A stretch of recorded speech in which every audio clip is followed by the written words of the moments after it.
Let's go. We're ready. We're ready. Let's go. All right. Welcome everybody to NFT Nashville. It's been a long time coming.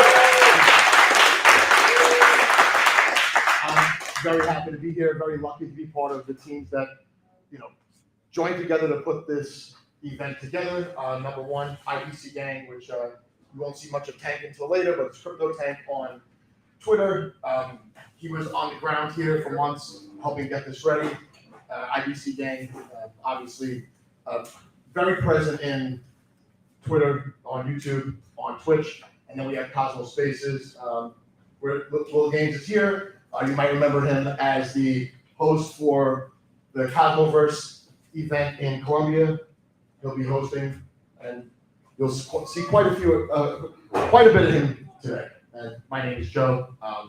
I'm one of the sponsors of this event as NFT Happy Hour, but on Twitter, I've talked to most of you guys, Cosmo T5 on Twitter and also on YouTube. So before we get started today, I'm gonna give people time to jump on the live stream and join us from afar. But everybody that's here, you guys just got to see the next episode of After the Filter for the very first time. That's gonna hit the live stream a little bit later on after the Bad Kids speaking slot, which will be this afternoon, part of the stream. The way we have this set up for people that don't know that are watching on YouTube, there'll be two streams. This will be the first one when we take a break. We'll end this and we'll go to a second link, which will be shared out on Twitter throughout the day. In between the two streams, while we're breaking for lunch, there'll be a Twitter space. There'll be giveaways. We have whitelists. We have crypto. We have NFTs that'll be given away this afternoon for people that are not here that still have an opportunity to participate and get something. And we know that next time, maybe you will be here. So just want to shout out the sponsors. For a complete list of sponsors, you could go to the website. It's nftnashville.io. We really appreciate the sponsors. Without the sponsors, this would not have happened. And some of the sponsors are here to speak to us today about different exciting things happening in the world of NFTs. NFTs are tokens, just like crypto, but they do a lot of different things, from standalone art and collectibles to DeFi games, ownership. And you're going to hear about some of those functions today from our different speakers. And I'm going to introduce the first speakers. Team Gellotto is here. So please come on up and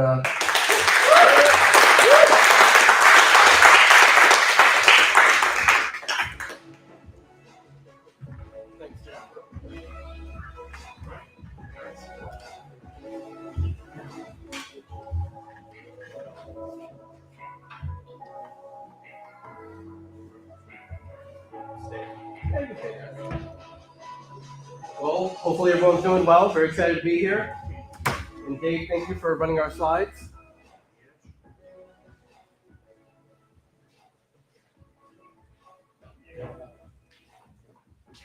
Cool, awesome. So my name is Rizvi. I'm the co-founder of Gellotto, and today we're here to talk about fractionalized NFTs. But before we dive into that, a quick overview of what Gellotto is, who we are, and where we're going. Gellotto is a Web3 ecosystem primarily focused on gaming, NFTs, and also running decentralized Web3 infrastructure like validators, relayers, RPCs, APIs, and so forth. Our primary focus is to make Web3 more accessible and fun. We truly want to target the audience, people who think, crypto is too hard or it's scammy or we can't get into it. That's who we want to build them. And from the very start, we've always been a grassroots project. When we started this about 2 years ago, it was just Daniel and I coding and building stuff. And over that time, we built a team of over 15 people, with everyone starting from our community and sort of working their way up to becoming a core member. And lastly, everything we do, from our tokenomics, our NFTs, we put a really big focus on generating real yield where possible. At the heart of Gellotto, we built something called Staking as a House, which is our economic engine. At a very high level, Staking as a House is a DAO on steroids, able to come together, take the GLTO, pool it for a communal fund. Initially, this fund was used for games of chances and other products on the Gellotto platform, to show bigger prizes, bigger rewards, and anything these games generated went directly to our stakers. We also see this as an opportunity in the future to lend out this liquidity to other protocols, devs, dApps, and put some sort of premium on it where all those premiums will go directly back to our community and our stakers. And as I said in the last slide, everything produced by staking as a house is all real yield because our token has no inflation, max supply. One of the great things that I love about our main asset, Gellotto, is it gives you actual equity in what we're building. It isn't just a governance token. And when I talk about equity, I'm talking about all the different revenue streams we have, from validators, games, NFTs, and even in the future, off-chain things like merchandise. We want to run an ice cream store with NFT integration. All of that revenue is going to flow through staking as a house to ensure our community, our stakers, everyone gets access to what we get access to. So I want to take this time to also sort of talk about some of the products and games we built during year one of Gellotto and sort of where we started from. Initially, we created a simple lottery game. This was our opportunity to get into Cosmosm, sort of learn more about the ecosystem, learn more about Juno, where we started. So with our simple lottery game, you could use multiple assets, stars, and, you could buy one or many tickets for higher chances, and essentially there would be one winner or multiple winners. And then from there, we built on top of that to build a new product called Gellotto Max, which is very similar to traditional lottery. You buy lottery tickets, you match numbers, and depending on what you match, that's what your payout is.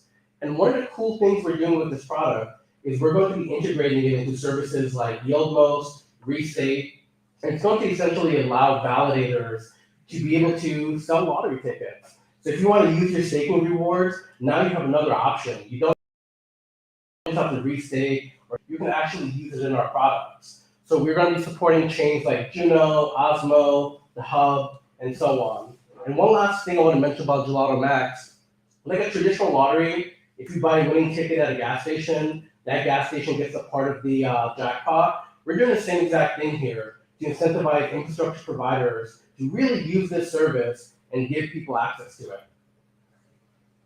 The next game we built out is a game called Mortal Coin Bath, which is essentially a very fast-paced coin flip game. Instead of doing a traditional heads versus tails, you pick your different options like, Cosmo Joe or Don Kryptonio, you put your bets out, and essentially you can flip one coin, 100 coins, or even thousands of coins, which leads to a very fast-paced, dynamic game.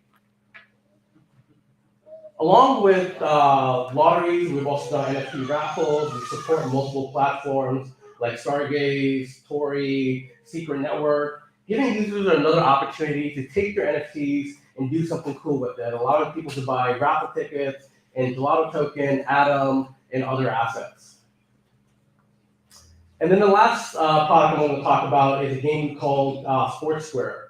It essentially allows you to bet on your favorite sports game like professional football, college football, NBA, and we plan to add other sports. And in this game, you're basically, if you look at a football game, you're trying to predict the score in each quarter if you're right, and there's a payout, different configuration. It's definitely, at least for me, who don't really watch sports, it's been a fun way to watch sports, gamble, and have fun. And being at NFT Nashville, it wouldn't be fair if we didn't talk about our NFT collections. We do have a lot of NFT collections with different utility, but the one I'm going to focus on today is our core collection, which gives you yield from all of our games, and it also gives you access to VIP. So the Gellotto core series 1, 2, 3, as I mentioned, gives you yield from all the games. And on top of that, becoming a VIP member gives you early access to all of our products, features. It also gives you discounts on our games, merchandise, our services. And on top of that, it gives you access to free events like our poker games, Discord casinos, eventually real world events, and a lot more. And because Gellotto is built around staking as a house, our DAO, all of these rewards and perks can be upgraded in the future through governance.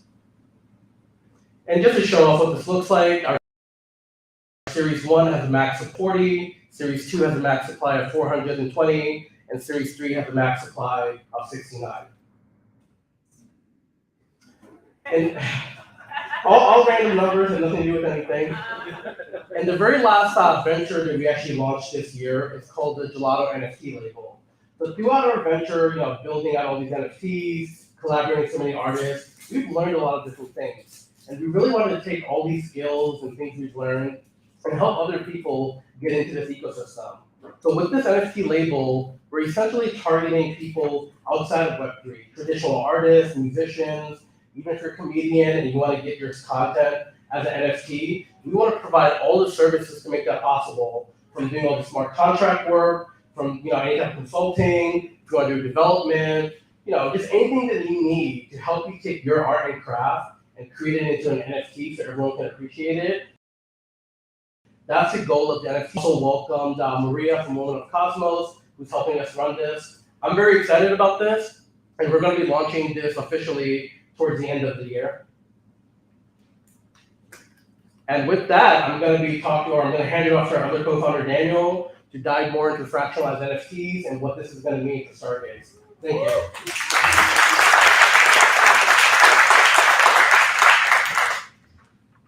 Hello, I'm Daniel, as he mentioned. So Gellotto is taking kind of a you might have heard of fractionalized NFTs before. We're taking a kind of a different approach to it. We're calling it, maybe NFT fragmentation. So it's kind of fractionalizing NFTs with fragments. And so, yeah, so what is a fractional NFT? Well, you can just think of it as like taking an NFT and shattering it into a bunch of different pieces. So now you can take those pieces and you can do stuff individually with them. So you're not, so for example, if you can take a high value NFT and hold on to 99% of it and still use the 1% of it for doing something else. The first thing that comes to mind is when you have an NFT that has a lot of value, maybe this 1 million stars NFT, you might not be able to move it, but you want to do something with it. So what essentially is going to happen here is you're going to take that and then you're going to smash it on the ground and it's going to shatter into a bunch of pieces. And now you can take some of those pieces and do something with them, so you can unlock the liquidity. Maybe there aren't many people out there who can deal in $1 million, or $1 million or $1 million, 1 million star NFTs, but they can do something with a 10K fragment. So it's kind of like you're taking an NFT and you create a lot of mini NFTs out of it, and now you have all the potential there. So that's the fortunate reason to do it. Kind of a natural extension of that is to be able to take advantage of loans. So currently there are Ethereum-based platforms out there for loaning NFTs as collateral. You give it to someone or you put in a smart contract and in return you get a loan. So here you can take an NFT instead of offering the entire thing for a loan. You just take your fragment of it, use that fragment as collateral, and now you can still retain access to all the utility and yield that you would otherwise receive through the the remaining fragments that you still hold possession of. Another feature of this that we're building in is the ability for these NFTs to distribute yield as well to the fragment holders. So, like Rizmi mentioned, we have this official NFT series. Each holder of the NFT series, they receive a portion of the revenue that's generated by our games. Right now, so for example, at the end of the month, we send out a dividend to all the holders of these NFTs. So in this example, somebody might own this NFT and they would receive 90,000 GLTO as their monthly dividend. If they fractionalize it, for whatever reason they might have in mind, into 3 pieces, now that 90,000 is equally distributed to the 3 fragment holders instead. So you can imagine there might be some interesting applications of this, both as an individual, as a DAO, or as a project that's offering NFTs with associated yields.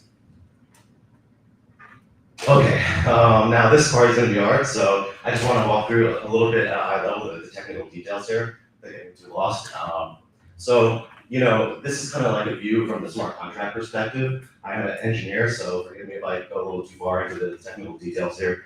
But the basic idea here is that so this is the scenario. So you have an NFT, you want to fractionalize it.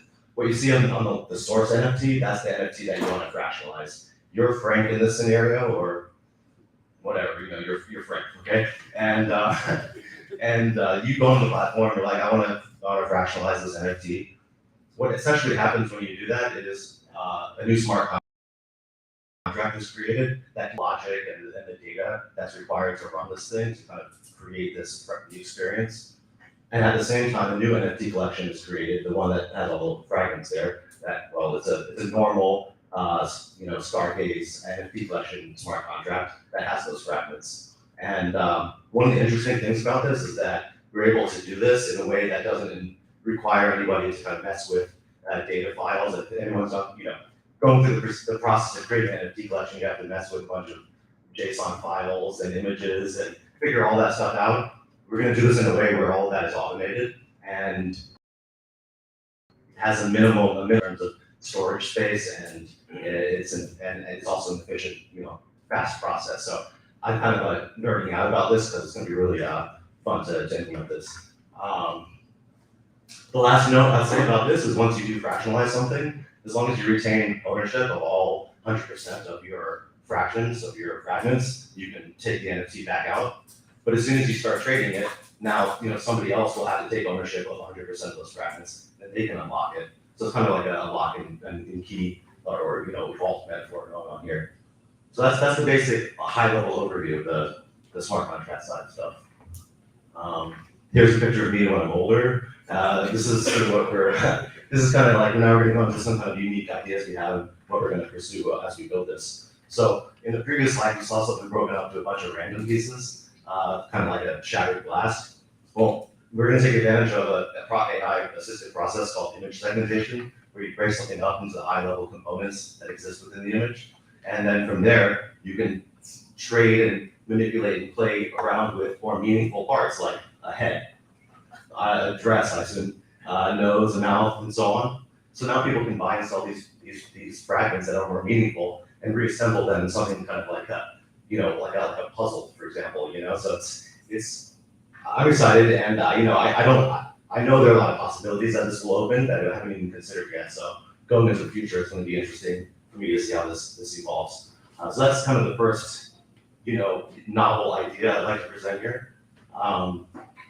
And we have many more novel ideas, and I don't have much time to talk. But so right here, the big picture is that we're going to be creating a new kind of marketplace that's specialized around these NFT fragments, both in terms of the specialized user experience, visual presentation of this information, something the puzzle-like, and beyond that, we're going to be pursuing. And this little example here, I kind of romantically named it, but this is someone trading some fragments from a bad kid for a women from Cosmos, right? I said I got that right. I can't go on. Let's mess that up. So they'll be able to buy and sell, but also directly trade. So it's kind of like trading cards kind of thing.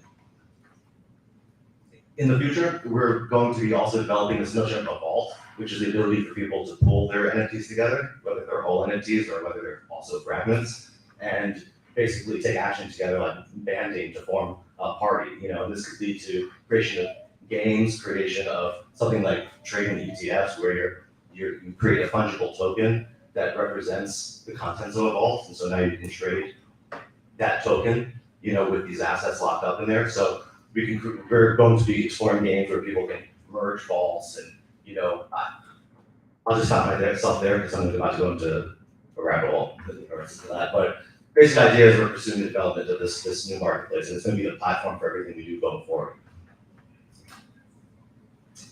And finally, this is just an outline of what I just discussed. We'll start off with releasing the initial fractionalized NFT contract, and from there build out the marketplace and continuing towards the end of the year, the social component that I described with people, forming these groups and doing shit, and then finally the bar and platform. So that's kind of like the big picture we have right now, and I'm just really excited to pursue this in 2024. So if you'd like more information or participate, come to our Discord. Check us out on Twitter. Gellotto or X, sorry, the platform formerly known as Twitter, as they say. Thank you.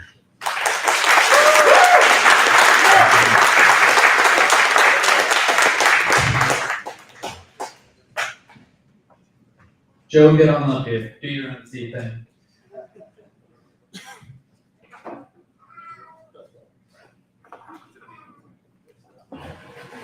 That's a yes. Actually, me, little games up here now. All right, before I announce our next speakers, let's make some noise for all of our sponsors. Please give it up. And Risky, actually, you go over here for a sec. Guys, if you didn't check out Risby's Crocs, come up here, Risby. Oh my God, I think those beats Jacobs for sure. Can you hold it up real quick? Oh my God. Look at this. Can they see that thing? I think this one has a nitro boost or something. What is this? A compass? Oh, it's a hubcap. Okay. So yeah, I'm Little Games, co-founder of Cosmos Spaces, co-founder of Adora Squids, and also working at Stargaze and community growth. So pleasure to be here. Nashville is amazing, but I'll get over it. No worries. And who's ready to party tonight? Yeah? All right. Cool. Up next, we got Crypto Dungeon. And I think they're minting NFTs today too, right? Is that next week? All right. Well, don't forget today is Freshman Mint Day for Stargaze. So Freshman Friday. Wait. Oh shoot, today's Saturday. Oh my God. See guys? Guys, it's been a blur. It's been a blur, guys. I'm gonna get fired. All right, Dungeons, come up here.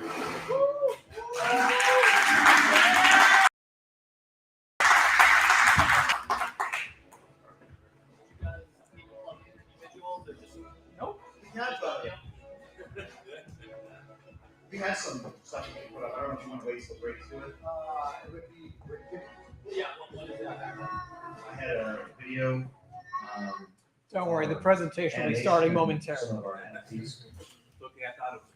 Joe, I mean, it could be Friday anywhere, somewhere. Thank you. It was on that USB, right? Yeah, I should.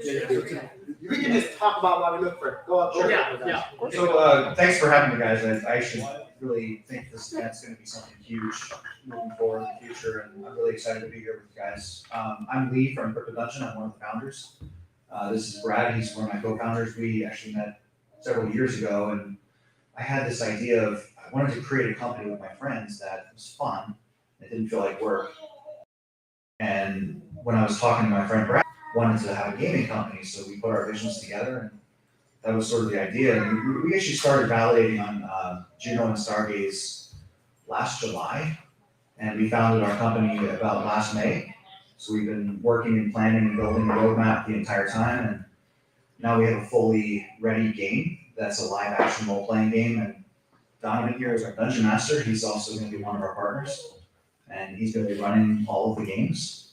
So we are having a mint coming up next week, and that is for characters in our game. And all of our characters are basically player characters that you need to hold in order to actually get inside of our game. We have a DAO on Juno as well, and part of the benefit of that is basically our games are play to earn. So we really wanted to do something different than a lot of other crypto projects where you really can't lose anything other than buying our NFT, and if we somehow don't make it, you lose 20. There's no one who can lose money with our token. We're not selling it, but our DAO holders receive revenue from our validators. And we decided about 50%. So we're really trying to support our core supporters, our gamers, and actually make them win too by helping other people we grow with them.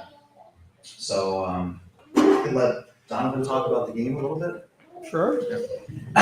Hey everyone, I'm DM Donovan Chase. I look a little bit different than everyone here at the stage, I think. The company is this guy's brainchild. He's done a great job of bringing us from 0.0 to, I don't know, maybe like 1.2. There's like an alpha thing, beta projects. But we've got a lot of stuff that's cooking right now. I come into things from the fantasy D&D, the actual gaming, role-playing side of things. I think this idea that Lee and Brad had is a really stellar one.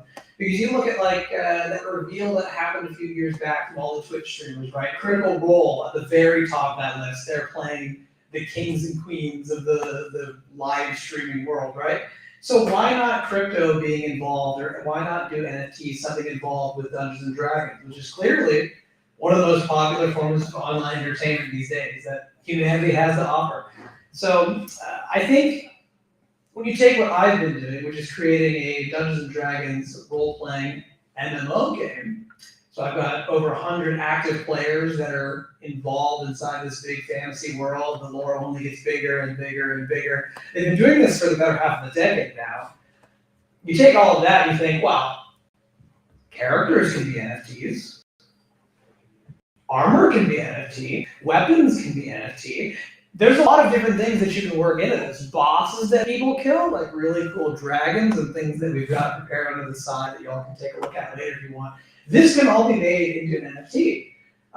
And so these things have value, right? Because if you're playing as a character, you then feel something for that character. You feel something for that image, for that NFT. And it becomes valuable. And especially if you're live streaming all of this, now a lot of people are able to build value into that thing, right? Has anybody not seen Critical Role?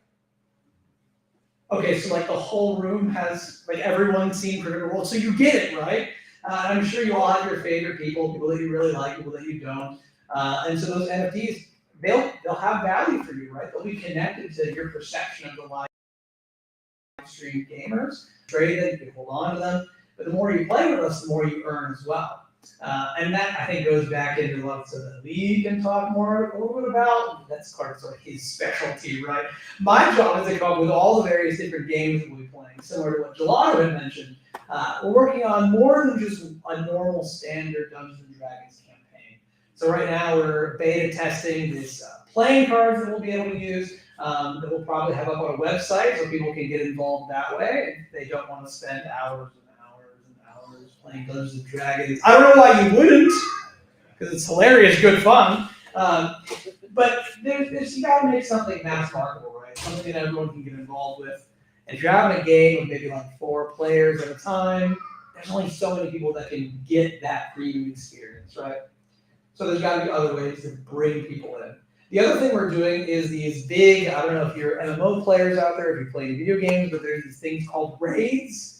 That term is probably fairly familiar these days. Well, raids these events where you get, say, like 20 people into one different room, you're all trying to tackle this big threat. We can do that too. So we can provide events throughout the year where you can get, say, 10, 20 or more people invested in doing one really big live stream raid event. And then one of the things that we're thinking about down the line is you can take that raid boss, and similar to what Gellotto was saying, right? You can take that and you can fractionalize it so that everyone has access to a piece of that boss. How cool is that? So there's a lot of these ideas we're developing that go into being a part of this fantasy game world. And the thing, of course, is in order to get involved, you do have to be an owner of one of the NFTs.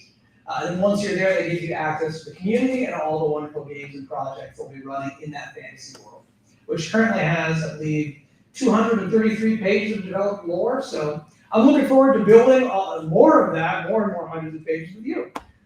Lee, what do you want to talk about? I can talk a lot about our tokenomics and basically how our launch is going to work, our NFT price, whitelist, all that stuff. But what I wanted to do here is answer questions as much as I could. So have like almost a panel. So is there anything you guys want me to talk about specifically or ask me? We got time, so if you guys Yeah, we got time. He has the NFTs up there. Also, we have the video if you guys want. Yeah, we could show off some of the NFTs that, these are gonna be the final copy that we're gonna be launching next week. So they all have an individual, background, and they're all custom hand artists that kind of did all 400. Yeah.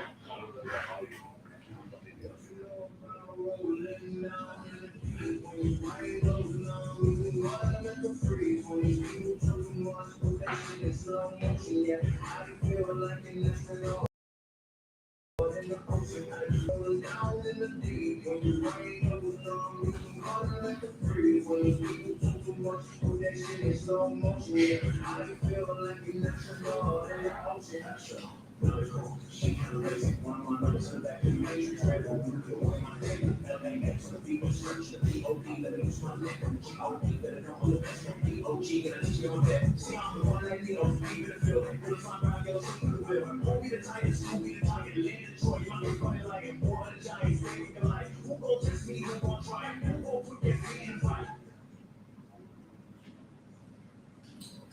this last NFT is actually our special background. So there's 8 of them, and they are our rarest. They're going to mint for 4,000 stars, and we do a whitelist, but it's closed at this point. And they're minting for 2,000 stars for the whitelist, and I think they're going live November 10th. So we have 400 characters. They're all different, all classes, male and female. That is your character in the game, but we do have multiple games that we're working on. So only the first game, that is your character. So if you do want to get a different character, you trade with someone else. And the 8 rarest characters are going to be the first game to play. So they will get to earn our Gal tokens before anyone else, get involved in live streaming, become part of the lore of the world, and actually influence everything that's going to happen in the future of the game. So it's just kind of a cool thing that's going to get you that kind of legendary status. The other thing is we also are validators. So we just now started validating for the Cosmos, a long battle. I think we were knocked out 6 times, and I think we're almost to a safe point now, but never safe when you're in the bottom 10. So we're going to keep working there. We've validated on Juno, Stargaze, Desmos, Comdex, Evmos, and Crescent. We have a friend that's launching his own blockchain, which I can't say too much about yet because it's still not public. And then we're going to be doing all the ICS chains as well as they come out.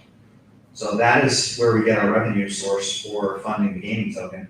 And just for holding it every month, you get an airdrop of all our profits for that month, half of it. And there might be other revenue sources as well. I think we're going to end up staking the stars from this mint with our validator, and then we're going to pay that commission, that APR rate to the DAO holders immediately. So there'll be a revenue stream the week after we mint. And then the game's right after that, within a week or 2. So it'll be rolled out as fast as we can afford to, essentially. So basically, depending on how our validator grows, we can roll it out to more and more players faster and faster. So, do you want to say anything about validators, or you're good? There's not much to say about validators. Unless there's questions. Yeah. Yeah, I'll do a question. Sure. See if this wants to do questions. For those who aren't aware, we're live streaming, so I'll hand you a mic so people on the live stream will be able to hear it. I'm always very interested with projects that are sort of taking a existing traditional thing like Dungeons and Dragons been around for so long and sort of Web3ifying it in a way. What do you guys expect as far as onboarding it? Like, are people going to have to be web savvy to enjoy this, or Web3 tech savvy to enjoy this, or could your standard person who just loves D&D, doesn't know much about crypto, but they're willing to learn a little, will they be able to hop right in, or? Great question. So one of the big things that we want to do for Cosmos is bring in users from other ecosystems, Ethereum, Solana, Cardano, Avalanche. I have a lot of NFT followers and supporters from different chains, bring them into the Cosmos ecosystem through our gaming. We pretty much have the minimalist amount of Web3 involved with our game itself, and the game itself is not directly on the blockchain, the NFTs are, and we validate the NFT holder through our Discord with Stargaze. So we can actually ensure that they are indeed holding that before they can get into our game. But Dungeons & Dragons itself is actually very easy to learn. And Donovan is a great dungeon master. We've been playing with him just a little bit here, but a couple, Tank actually played with us, a couple streams, and seemed like he had a good time. And Owned it. I'm the best player. I tuned in. It was really fun to watch. Yeah, it looked like an awesome platform. Very easy game to play, very hard game to dungeon master. There's a lot of prep work that goes in, and that's why he's a professional and he does this full time. But yeah, our goal is basically to make it very, very easy to come into Web3 for someone who's never played with crypto before, and just they get our NFT on Stargaze, which is a very great user interface, and it's really easy to use. And I'm actually showing all my friends now how to make crypto wallets so they can do that. And if we can do that, then we can bring people into Cosmos, and all we have to do is be legit and not hurt anyone, and help a lot of people grow and make money and have fun. The game is going to be amazingly entertaining. It's different than a video game. You're actually very much engaged. Audio, you're basically talking and acting. I can give it back to Donovan here if he wants to talk more about that. Is the actual product an application or like a URL website you visit? So the interface is called Tailspire. It's on Steam. So it is $20 I think to download. It is a 3D graphical interface, somewhat graphically intense. You need a decent computer, but it's getting more and more easy for computers to run as it gets better with coding. So it's still in beta, isn't it? Yeah, the interface Tailspire is beautiful. It's incredible. We'll might have it on that table actually later. So if you want to come around and see what it looks like, it's like one of the first really big, interesting, beautiful 3D interfaces for Dungeons and Dragons.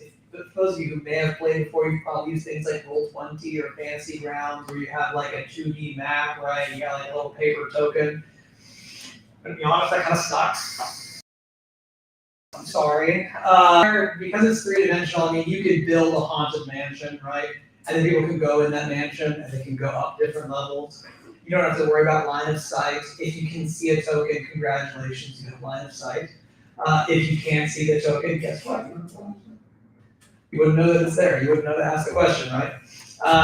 But it is very graphically intensive because you can build essentially anything. It's like you're opening up something like Unreal Engine and you're just building the game right then and there. So it's pretty demanding on your computer. And the nice thing is, if you want the not as exciting version where you don't control your own mini, I can control the mini for you and I can stream Tailspire to you using my own rig. So really, it is going to be more open than just simply you have to have a big beefy computer. Anyone can do it. You just need to be paired up with the right person who can stream it for you. And kind of wanted to mention just to just suck out the energy that you're doing and sort of roll with that. Dungeons and Dragons is huge, but it's not everyone is into tech, right? A lot of people who play Dungeons and Dragons, a lot of my players, most, I would say maybe 70% out of the 116 players that I have are probably playing on laptops. I understand that not everyone who plays D&D can afford to have a beefy computer where they can do that sort of thing, right? So we're definitely going to make it much more open to the player base, but also to people who are going to want to participate in NFTs who don't know a lot about NFTs, right? There's a lot of people who play those and drag everything about NFTs either. And so we want to make it as easy and simple of a process to get into. And if you don't love NFT, if it isn't the most important thing for you in the world, you can still enjoy the community, be part of the game, and you don't have to worry about that side of things. But if you do like that side of things, then the world is your oyster. You can be part of all of it. What do you hear? What do you think? Yeah, that covers it for me. That's awesome. I've just gotten into D&D myself in the past like 2 years. So Welcome. You'll definitely see me join you and trying out your stuff. I think I'm gonna pass the mic to Joe. I've got a question. Yeah. Alright, so as far as the collection goes, I think it's a nice size, nice price point for Stargaze. But for a game, do you think that having 400 NFTs will limit the speed at which you can grow, or are there plans to exceed that after a certain amount of time? Yeah, so initially there'll be 400 max, and not everyone will be able to play right on the day of launch. It'll be the 8 first, and then we're gonna roll it out as quickly as we can, but I'm hoping within a year, everyone's gonna be playing that. We can issue more NFTs if we wanna expand that. We're also gonna have multiple other games, but the card game is gonna be probably a much bigger player base because it's not as time intensive. Our games are every other week, 3 or 4 hours. You're playing with 3 friends. So you want to grab 3 friends that you're going to be playing with a consistent basis because you're going to be part of a campaign. We also are working on hardcore mode, which I can let Donovan talk about. That might be a subscription. So the first game is free for anyone who has the NFT, but it's only $20, $20 to $40, I think. But the other one, we may have a subscription model because you have to pay much more dungeon masters to run that. It's not going to be something that one dungeon master can run on their own. But yeah, I don't know if you want to talk about that a little bit. Sure. Yeah. Yeah, so like I mentioned before, there's a lot that we have that we're currently working on. So like Leah mentioned, yeah, if you're doing one standalone campaign that goes on for years at a time, a lot of my player groups have been with me for 2-3 years. That's a pretty big commitment. But this game is cool because the longer you play, the more you earn, the more wealthy you become, right? So it's not just about entertainment. It's for once, it's about building value while you're being entertained. really rare concept. I think that that's going to be on the rise the next decade. I think we're going to see a lot of projects like that come out. But like I said, there's only a small amount of people that could possibly do that, right? So we've got a different hardcore mode that we're working on alongside these card games. And like our current project, that one we're ready to have launched the next week. But there's a lot more stuff that's coming along that will allow us to reach more people. And so the hardcore version, you play that and it's just all combat. I don't know if you like that in Dungeons and Dragons. Some people are there for the role playing. Some people just want to roll the dice and see how hard they can hit things. The hardcore version is sort of player 2, the one who wants to just hit everything as hard as they possibly can. It's going to run for say a 3 months, much more truncated version. You know you can get in. You know you can get back out. It's not like me where I want you in my world forever. I don't want you to leave as soon as you get in. I want you to keep making stories, right? But the hardcore version, you're there until you die. And if you die, that's it, I guess. You have to get through a new NFT and try to get back into the game. But since it only runs for 3 months, we'll be able to fit a lot more people in that a lot more quickly. So you're looking at just as basic, we're only running one group, which we can fit, I think, up to like 6 or 8 maybe, if we reach full capacity. 4 people per one of those groups, and then 3 or 4 times a year. It adds up pretty quick. And once you talk about the card game that we're developing, I mean, right now, that's not part of the NFT collection we've got, but I think there's something like 80 cards right now. And imagine if we just have a starter set of another 400, and then you can run with that as long as you possibly want. You can get a lot more people involved, right? So 1 card per person trading online. And I think that pretty much covers that. Unless there's something else I missed. I think to that you're going to be running the one with 10 players. Oh, yeah, I talked about that. Did you? Mhm. Yeah. What do you think, Joe? Sure. Last question. Yeah. One more question, if you guys don't mind. Well, we talked a couple weeks ago. You're connected to other ecosystems besides Cosmos. Yes. What about Cosmos was attractive for you to build here, kind of really validated yourself, especially? That's a good story. I mean, I was in Greece when I first bought Atom, and I was watching Tank's videos. This was like the height of COVID a couple years, maybe 2 years ago, or 2.5. And I was on Ethereum, which I didn't know anything about crypto at that time. So I'm pretty new to crypto, and I'm not your traditional Web3 guy. I'm actually a psychiatrist full time. So I do this, I don't have any spare time, but basically I'm always working. I learned basically the interoperability that Ethereum is really slow, it's really expensive, and they have scaling solutions, but it's never going to be able to do what Cosmos can do. And I just thought, all right, well, I'm more interested 10 years from now, 15 years from now. I'm not looking for a pump and dump. And it happened to be rated sort of like, I guess it wasn't the beginning of the bull market, because Atom was at $1, I think, and then went to all the way to 44, yeah. But I think I got it sort of halfway in there, and it was exciting. And the bear market, not a lot of fun, but we've been building and building and building during the bear, and we're pretty strong and ready to go. So when the bull happens, we're riding that wave. I mean, it's going to be really awesome. And then all our players are going to get to take part in that success. So I'm really excited to launch this thing. Yeah. You guys all set? I think so, yeah.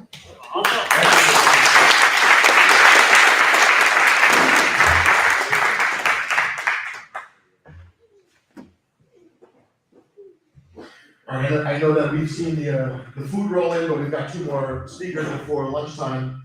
And our next speaker, definitely want to pull your chair up a little bit. He might say anything on camera while he's being recorded. So I have Eric Wiseman from Astrovault to talk about NFTs and how they fit into decentralized finance.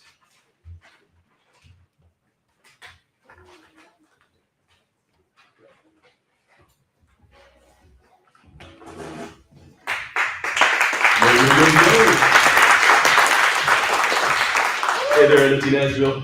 Good to be here. Joe, thank you guys for putting this on. Nice to have something in the US. Nice to have something focusing on NFTs. So we're here to talk about something else. Eric Weissman. I'm one of the co-founders of Astrovault. We're doing AMMs quite a bit differently.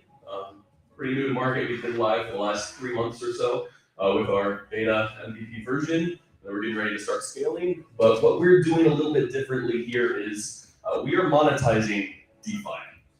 It might seem a little bit weird if you're like, oh, DeFi is automatically monetized, right? Like, isn't that the whole point of crypto? In theory. Here we've got some other types of cool, innovative tech. We've got X-rays, all right, lasers, the World Wide Web. Don't think we'd be here without this. All of them created multi-industries. We wouldn't have developed as we have as a culture without these innovations. One thing that they all have in common, though, they didn't monetize. The inventors of lasers, of X-rays, of the World Wide Web, didn't make anything from the multi-billion-dollar industries that spun up from their inventions. That sucks. I'm sure we wouldn't do that again, though, right? I'm sure we've learned. Basically what they did was, hey guys, I wonder if we could pull this off. They made a science fair project. They're like, that would be so cool if we could see inside and see the bones without cutting people open. That would be so cool if we could have the entire world connected and data accessible by everyone, everywhere. God, wouldn't that be something? And it was. And somebody there in the background's looking at these science fair projects like, I bet I can make that a business. Well, here's the story of what's been going on with DeFi. 2017, Hayden Adams, inventor of Uniswap, he's like, okay, I read Satoshi Nakamoto's white paper. It's awesome. Like, he's totally right. We need peer-to-peer cash. We need to be able to have a currency that's not censorship resistant. But, like Nakamoto said, if we're reliant on these giant third parties, like if we have to have Coinbase to be able to make this work, well, they're not censorship resistant. We can completely be shut down. Like, that's not good enough. We do not have a peer-to-peer cash system as long as we're reliant on these third parties. So, Vitalik's been talking about some new stuff with smart contracts. He's actually said that we could probably make full exchanges on-chain. We're going to give this a shot. So, he and his team, they put all the smart contracts on-chain. They made it work. They're like, okay, if we're going to put Coinbase on-chain, we need to take what's going on with Coinbase's revenue, and we need to give it to liquidity providers. Because, like, if we're going to trade Bitcoin to Ethereum, like, there has to be Bitcoin and Ethereum to trade from, right? He's like, if we take this revenue of trade fees and we give it to liquidity providers, they might bring it. Awesome, we did it. It worked. Congratulations, everybody. Pat themselves on the back. We won. We completely did it. This is fantastic. For the most part,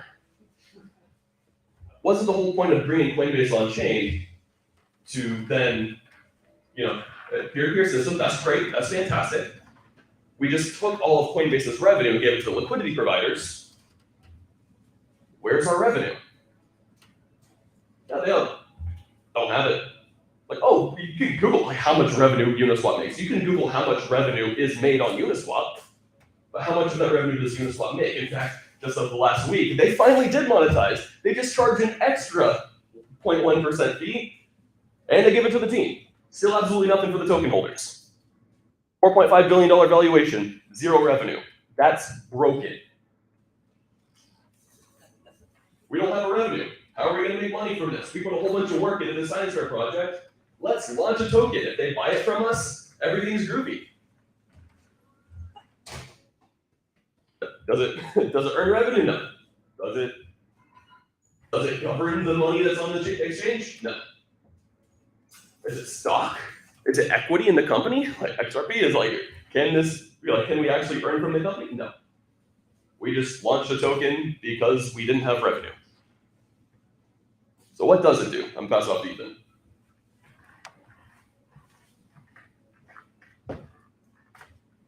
Hey, my name is Ethan Wood. I'm a co-founder of the Astrovault with Eric. So talking a little bit about what tokens are currently doing. Control my slides here. Thank you. So what we're doing that's different, I suppose. He's talked quite a bit about what Uniswap has been doing, the way things have been traditionally working. So what are we doing that's different substantially?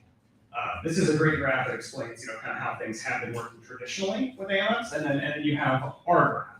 So what is different about this substantially is that we are running the infrastructure, the validators, the relayers, all of the bells and whistles for all of the chains that we support. And all of that is wired directly into our AMM and is feeding the AMM liquidity from inflation directly. So they have this model, they put it on chain, and Coinbase has shifted their model directly in the meantime. They are prioritizing proof of stake coins because they can make revenue off of those. They can run the infrastructure, they can stake their liquidity, and they only have to leave enough available to enable withdrawals. So as long as they can process withdrawals for their customers, everybody is satisfied. The product works just fine, they make their money, and they make a boatload of money off these proof of stake concepts. So in the meantime, we've got DeFi that has not managed to capitalize on that model. We're basically just printing tokens, printing rewards, and people are stuck either holding the rewards token and hoping that they build something cool enough that makes it worth something, or they're most likely just dumping it on the open market. So that means that the rewards that we're using to incentivize liquidity are going down and down and down. The value of what you're getting to provide that liquidity is going down, and it's not really a good situation for anyone. So we wanted to take all of that revenue that Coinbase is building now from all of these different layer one ecosystems, and we wanted to push that into a DEX and provide that value back to the token holders themselves.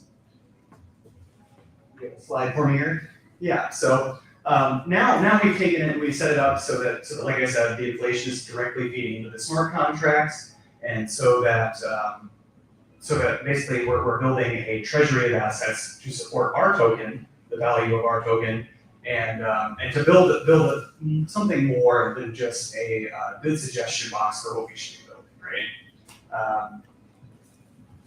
So if we're taking a look at the traditional AMM model, there are three things that are majorly broken. The first thing is AMMs aren't currently generating.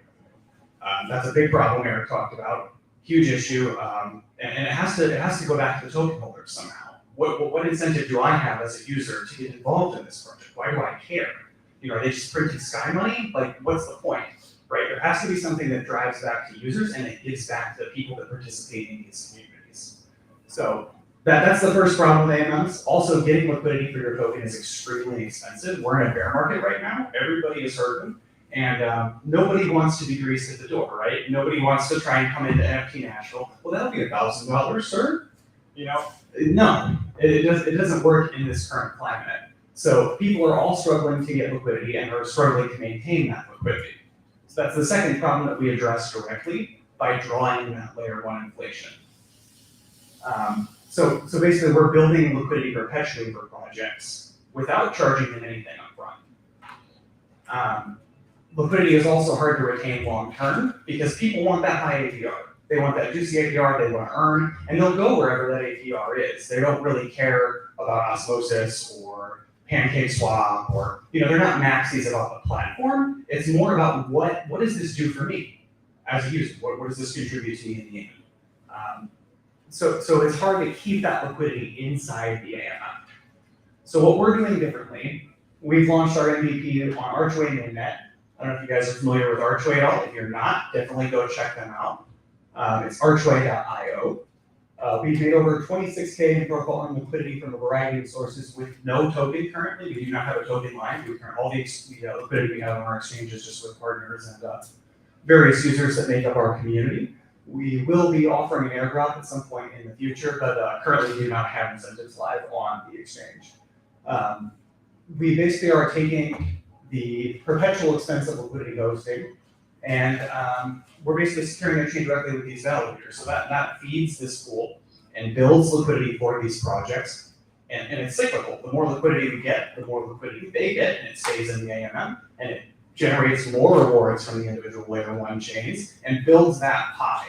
So that all this inflation that was being sold directly on the open market is now sitting on our AMM, building liquidity for the projects that need it, and they're not having to pay for it. It's just being fed from the inflation they were already spitting out to users. So it's solving a problem after the fact, basically, that they didn't foresee, that they would need to perpetually pay for liquidity outside of the fact that we needed to incentivize security.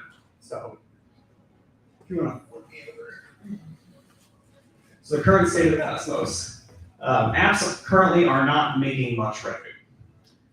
That is a problem, and they're not contributing much of that revenue back to token holders. I heard some really great things in the first couple of presentations about unique, innovative ways that people are going to be contributing revenue back to individuals, and that's awesome. I want to see more of that. So that's what we're doing. Staking derivatives aren't liquid. That's another major problem. If you want to check out a little more nerdy explanation of that, our white paper has a very detailed breakdown with mathematics that proves why they aren't liquid. And essentially, this tweet here is a little awkward. Essentially, liquidity in the Cosmos ecosystem as it stands is designed to go down. We're working on concentrating that liquidity. We're working on essentially dealing with the circumstance that this liquidity is fleeing. And why is it fleeing? Fundamentally, what is wrong that's causing liquidity to dwindle in our ecosystem? It's not just back in the bear market. There are some things that are fundamentally broken.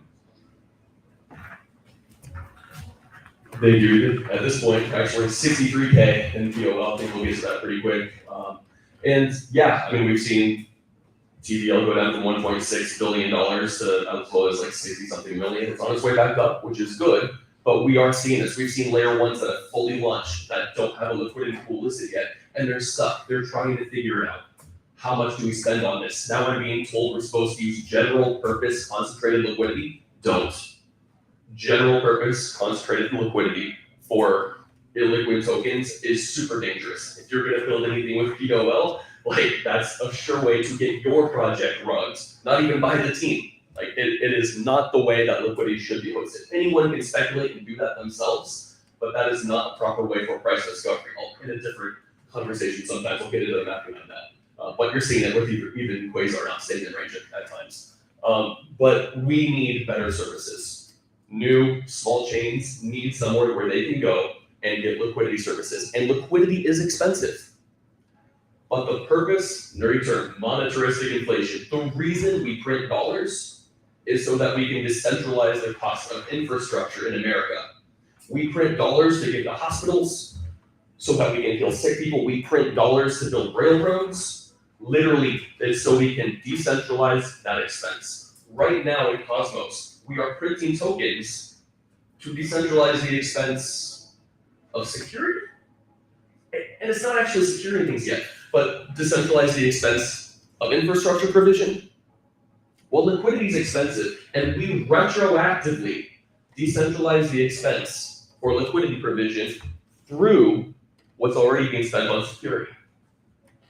Right now, your choices are, what people are struggling with as liquidity declines, as it's going down is, do I want to stake this token to earn 20% APR with no risk, with governance, or do I want a liquidity provider in this new type of LPs are losing money on Uniswap V3 right now?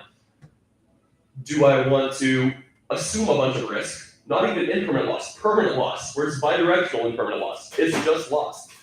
Do I want to earn maybe 3%, 4% APR? Can't even really be figured out yet.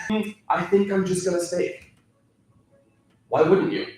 And now it means that the only liquidity that's being provided is being provided by the teams. We're seeing more people try to do liquidity swaps, try to do things like bonds, because no community members are going to provide liquidity when these are your options. And teams need liquidity. They don't need volume. Teams need liquidity, and they need liquidity that's not provided by themselves. And so we're going to have to compete with staking rewards. And now they're like, oh, well, maybe we just need to make the chains less secure. So that's not the issue. We just need to make liquidity profitable again. And we're the only ones that can. Presenting applicated security. You guys have heard of replicated security. You've heard of mesh security. We are presenting applicated security. We're not just saying, Astrovault, we did it. We monetized an AMM. We are so special. What we're saying is, it's not enough for us to do it. Every single application that is able to get a significant amount of TVL needs to monetize its liquidity. We're actually building out what we've done with our app-specific staking derivatives into an SDK. If you're a money market, if you're a lending market, we've already built out a way for you guys to integrate this. If you're attracting Atom, Why aren't you earning from it while it's sitting there? Then you can offer more things. Then you can automatically pay off loans. Like this is how staking derivatives are supposed to work. And then if we do this, if Nolus does this, if Levana does this, if every application that's able to get significant TVL is securing the chains from the application themselves, now the chains get more secure. Now the applications are securing the chains. As they're more secure, now the layer ones don't need to pay so much for security. While the applications finally make some revenue. So this is a view of the live Check Astrovault.io. This is our stats page. We have not launched our token. Our incentives are not yet live. Almost all of this revenue is from staking rewards from the base liquidity on our chain. Now here's one more thing. Since we have this much Jackal, since we have this much Arch, since we have Atom, Deck, Decenter, you haven't used it, it's the only, especially in Cosmos, the only web browser you guys should be using. I'm sure you've seen me on Twitter. Buy Jackal storage. Go use it. Yes, I'm a fanboy. Yes, the product is amazing. We're incentivized to tell you guys that. We're gonna go out, we're gonna do biz dev, we're gonna do marketing, we're gonna find sales for every single project that we list. Osmosis doesn't own any Jackal. They don't earn any Jackal. They're not invested in Jackal. And they're not going to be. We are. So every client that we take on, since we're earning from you, we eventually end up being the VC in Cosmos. Because we're going to have so much Atom. Because we're going to have Stargaze, Omniflix, all of the tokens that you guys love. And if they go to zero, so does that section of our treasury. We need them to succeed. If everything in Cosmos goes to zero, there goes our treasury, and we're stuck with the same treasury as everyone else right now. So let's make liquidity great again. You know, pass back up to you, bud. Thanks all. So how many of you guys saw Osmosis' Prop 638? Anybody familiar with that here in the audience? So yeah, they shut off incentives. For those of you that aren't aware, they told pretty much everybody in the Cosmos that they're not strategic, that we don't really need your liquidity, we can take or leave you, and we're going to remove the incentives going forward. And I'm here to say that we do think Cosmos is strategic. You guys are building something, we want to work with you. You guys are creating an NFT collection. We can integrate that directly into our exchange and offer boosted APRs for anything that you build. And if you're building, we are here to work with you. And that you won't find that anywhere else. So like I had mentioned before, we are building a basket of assets to back our treasury, and we want to back you. We want to contribute directly to the Cosmos and all of the projects that make up the Cosmos, and we can all build it better together. We come with a growth mindset, and we are going to grow, and we want to help you grow as well. We will service your liquidity needs. We will help out, like I said, the NFT collection, any needs that you guys might have up the AMM alley, we are here for you, anytime, day or night. And since we are a business, we are offering with NFTs, beyond the fact that we give a boosted APR. We're actually working on building out B2B loyalty programs. We have a brick and mortar business that we're partnering with to offer a membership program through their store that actually is backed by Web3 liquidity. So these businesses run these membership programs. Like you go to Costco, you get some benefits, maybe some points, whatever. Well, they can now offer those exact same programs at a profit. It's no longer them just dumping this money out to their customers. It's actually paid for by the liquidity that they're hosting with your membership purchase. So definitely a game changer there, and we can offer those to virtually any business. Obviously, we have liquidity pools. We can offer those boosted APRs. We can boost governance power for NFT holders of our collections or certain collections. And also, we can offer a gas-free experience for certain collections. So you can trade on our exchange without having to pay a gas fee, without having to worry about that at all. And yeah, we believe in premium offers for premium people. We are thoroughly a part of the Cosmos. We came up in the Cosmos. We love the Cosmos, and we're nothing without it. So we're here for you. If you guys have any needs, if you are in need of liquidity, if you have an NFT project, you want a little extra eyes on, you want some boosted APRs, anything like that, feel free to give us a talk. We do not currently, like I said, have our incident plan, but we will be going live very, very, very soon. So, yeah. Thank you.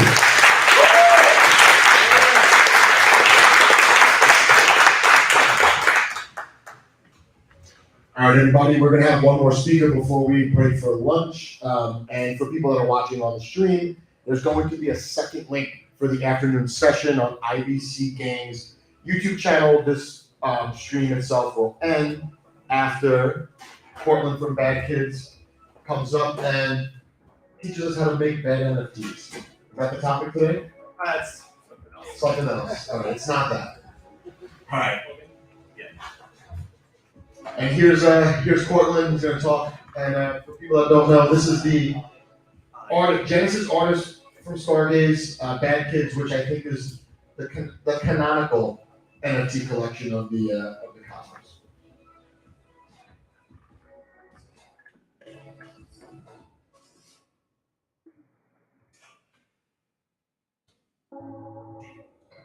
Okay, can everyone hear me? Okay, hello. Thanks for having me here. This is going to be the least technical talk that you're going to see here, but I usually bring things down to intelligence. So yeah, this is I did Bad Kids. I'm part of After the Filter. I help with Bit Kids. Does anyone here have any Bit Kids?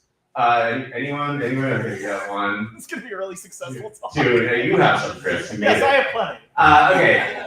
So we're going to be talking about, so next slide. I'm going to be talking specifically about an Easter egg that I hid in Bad Kids, and I was or in Bit Kids rather, and I was wondering if anyone would discover it.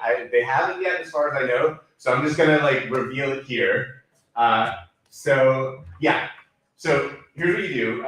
So starting out, you're going to to make this work, you need to get the full resolution Bit Kid, and you might have noticed the actual, even though there are these pixel art things with a CRT filter on them, the original res, they're 1520 by 1520. Part of that was actually to make this trick work. So next slide.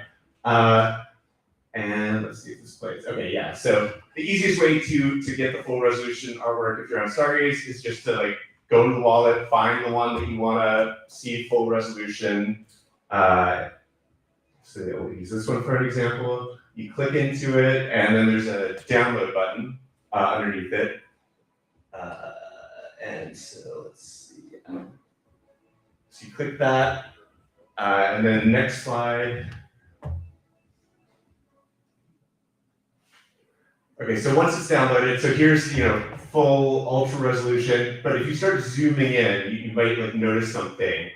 And you can see there's see these dots. There's a very faint grid of pixels overlaying the image, and it's it's there. It's on every single Bit Kid. It's there, and if you're looking at this at normal size, they just kind of vanish. They're really only noticeable if you're looking at it super high res.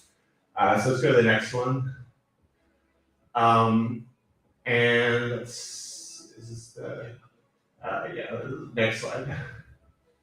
Okay, so we're gonna bring this image into Photoshop, and this kind of shows the process. So what we do is you just go to image, image size, and then you're gonna choose the original resolution of the pixel art, which was 76 by 76.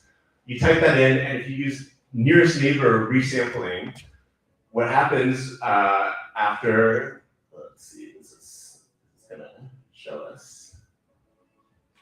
You get the original pixels completely unfiltered out of the image. They've been sort of hidden in there the entire time. And yeah, it's that faint grid you were seeing when you look at it in full resolution. That's the original artwork. It's actually sort of hidden within this CRT filtered one. So if we go to the next slide, you can see a few examples. So the original, and then that's the original artwork. And you can do this with any Bit Kid. It's you just need any kind of photo editing software that can do nearest neighbor resampling, which is pretty much all of them.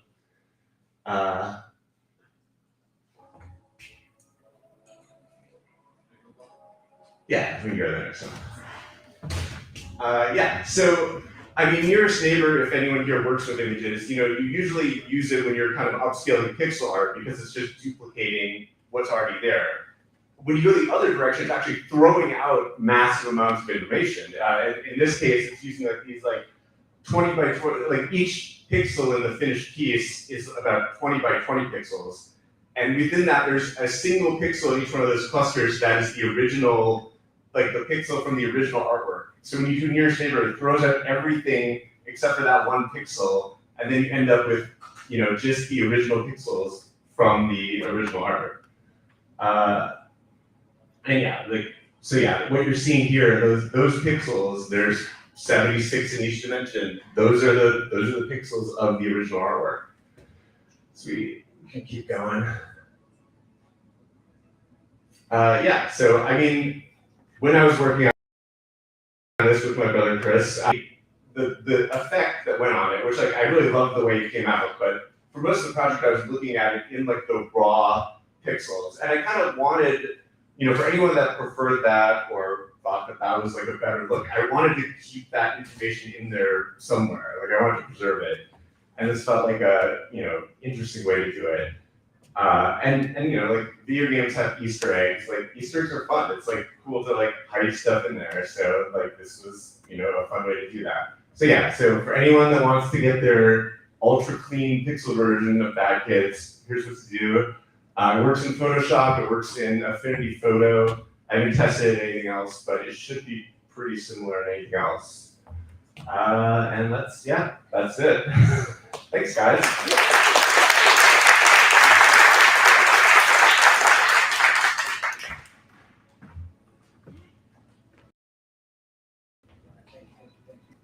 Is this on? All right, guys. No, I haven't gone on stage yet. I am paying. Thank you guys so much for coming. We're gonna break for lunch because it's sitting there. I know you guys can smell it.